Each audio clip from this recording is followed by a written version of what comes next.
For today's video is mangunguha kami ngayon ng mangga. Kasama ko yung nanay ko at yung anak ko at saka yung makulit kong pamangkin. Dahil nga naisip namin kumain ng mangga, kaya pumunta kami sa kapitbahay namin dahil maraming bunga yung mangga niya. Habang ako yung nagbablog ay bigla naman tong nakita ko tong asang tong tumatay dito. Nahiya tuloy, naudlot tuloy yung tae niya. So, ito na nga, palabas na ako ng iskinita. Ito naman mga kasama ko, masyadong excited. Iniwan ba naman ako? Pasensya na lang kung ganito ako magsalita. Medyo namamaos ako kasi nga inuubo kasi ako. So, ilang buwan na to, ang ubo ko hindi pa rin nawawala. Kaya ganito ako magsalita. Ngayon ko lang nalaman, ang hirap pala mag-voice, no? Parang feeling ko nabablangan ko yung utak ko eh. Pero itong video na to, matagal ko na itong nakunan. Mga ilang buwan na, wala pa ako sakit dyan. Pero ngayon, may sakit na ako ngayon. At eto, nagpapagaling. Kaya dahil nga sa hindi pa ako makatulog, kaya ito, nag-try lang akong i-voice to. Kung maganda ba ang boses ko, kahit pala. Pagpasensya, ano nyo na?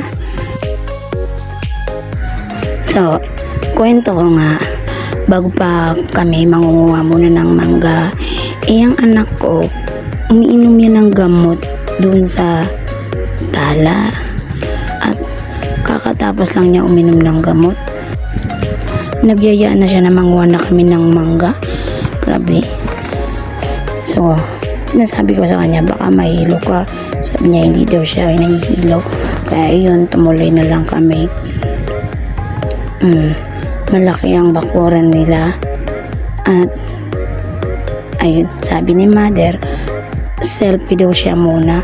Kaya ayun, kinunan ko muna siya ng picture.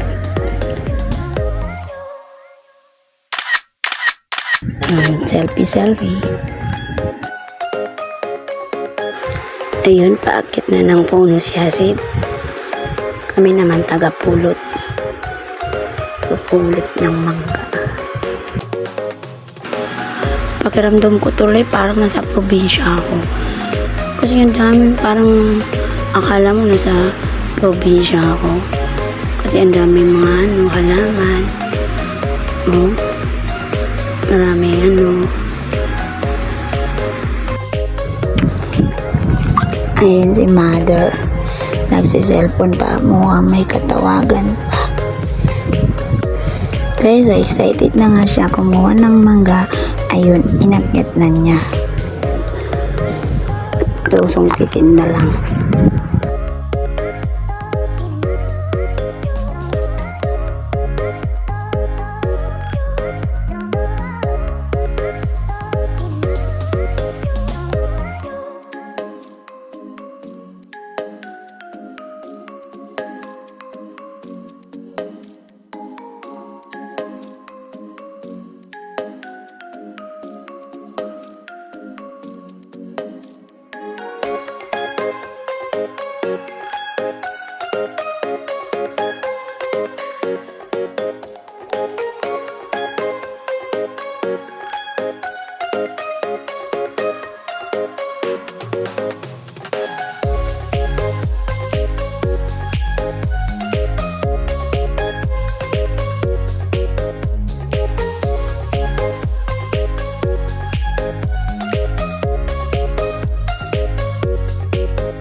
Dahil nga marami na kaming nakuhang mangga, kaya uuwi na kami.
So, hanggang dito na lang.